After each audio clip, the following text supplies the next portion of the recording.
Lagi ramai nih berita soal mahasiswa IPB yang terlilit utang pinjaman online karena mereka terayu investasi abal-abal. Masalahnya bukan cuma belasan atau puluhan, tapi ada ratusan mahasiswa yang jadi korban.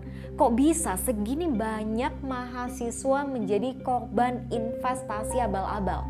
Siapa ujung pangkalnya? Kita diskusi.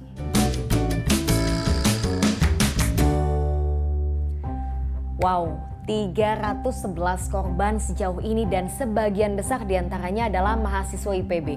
Kok bisa ya penipuan massal semacam ini terjadi di dalam lingkungan kampus yang juga bisa dikatakan sebagai salah satu kampus favorit? Tim Liputan 6 sempat berbincang dengan salah satu mahasiswa yang menjadi korban. Ia terbelit utang pinjaman online senilai 6,5 juta rupiah untuk uang yang sama sekali nggak pernah ia terima. Merupakan kepala divisi dari sponsorship gitu, jadi kami emang nyari sponsorship. Nah, aku sendiri diajak oleh cutting aku dari kepanitiaan lain. Itu dia juga posisinya sebagai kepala divisi project sponsorship, sorry. Nah, cutting saya ini yang dari FEMA, kakak tingkat ya? Iya, kakak tingkat itu ngajak saya untuk bergabung dengan proyek ini gitu. Jadi dari awal emang dijelaskan proyeknya ini emang niatnya untuk menaikkan rating toko yang dimiliki oleh si pelaku ini.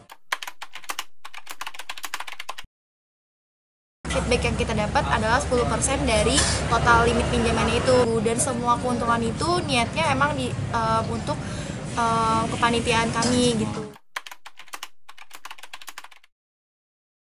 Memang dari cutting saya sebelumnya dari FEM ataupun FEMA itu memang sudah bekerja sama dengan orang tersebut. Iya, ada masalah. Selama setahun itu nggak ada masalah, track recordnya selalu bagus gitu, dan angsuran selalu dibayar sama dia bertanggung jawab gitu, makanya saya berani untuk mengambil ini.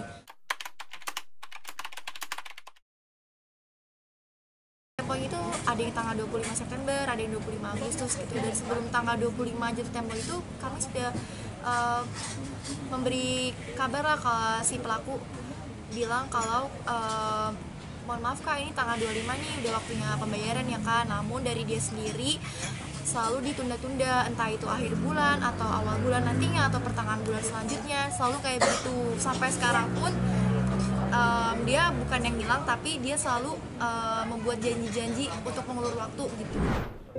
Jadi korban-korban ini kebanyakan tergabung dalam kepanitiaan event kampus, khususnya tim sponsorship yang memang membutuhkan dana dalam jumlah yang gak sedikit. Celah inilah yang kemudian dimanfaatkan oleh si pelaku. Kan kerjasama secara online dengan cara bagi hasil dijanjikan 10% gitu ya. Tetapi syarat yang disampaikan oleh terlapor ini bahwa para pelapor atau para korban ini harus mengajukan pinjaman di online. Ada beberapa pinjaman online yang terdata, di data kami ada 5 pinjol yang terdata. Kemudian hasil daripada pinjaman online tersebut dikirimkan atau ditransferkanlah kepada terlapor SAN ini dengan iming-iming nanti akan dibayarkan 10% daripada bagi hasil keuntungan. Penipuan baru ya, yang ternyata cukup efektif pada para mahasiswa yang sedang memerlukan dana untuk berbagai kegiatan kemahasiswaan ya. Dan dengan iming 10% dan lain sebagainya. Fakta-fakta lainnya dalam kasus ini. Yang pertama, para korban diminta menyerahkan fotokopi KTP dan KK untuk mengaktifkan limit pinjaman di aplikasi pinjol. Yang kedua, mereka tidak pernah menerima uang sepeser pun dari uang hasil pinjaman online maupun komisi yang dijanjikan. Saat ini kondisinya mereka tidak hanya terbelit utang tapi juga dikejar oleh debt collector karena pinjaman yang sudah masuk batas jatuh tempo.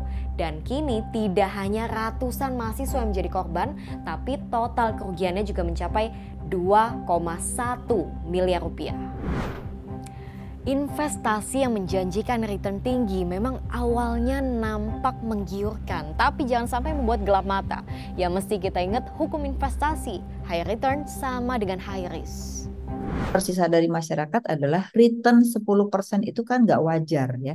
Karena kita tahu bunga deposito saja hanya 3,75% gitu ya. Kemudian kalaupun ada obligasi pemerintah itu tidak lebih hanya 6%. Jadi kita jangan tergiur kalau sudah melebihi obligasi ataupun deposito itu adalah investasi yang tidak wajar. Biasanya skemanya bisa ponzi ya. Ponzi itu adalah orang yang menempatkan dulu dia akan bisa mendapatkan pengembalian dari yang baru masuk gitu. Nah, yang kedua adalah yang harus dia curigai adalah satu investasi di mana dengan 10% itu.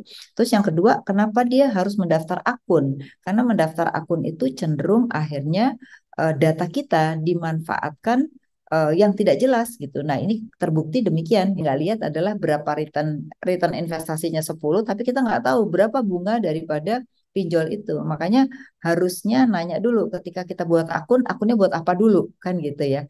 Kalau itu buat pinjaman, bunganya berapa kita harus tahu. Nah, masyarakat kita itu tidak pernah bertanya tentang suku bunga.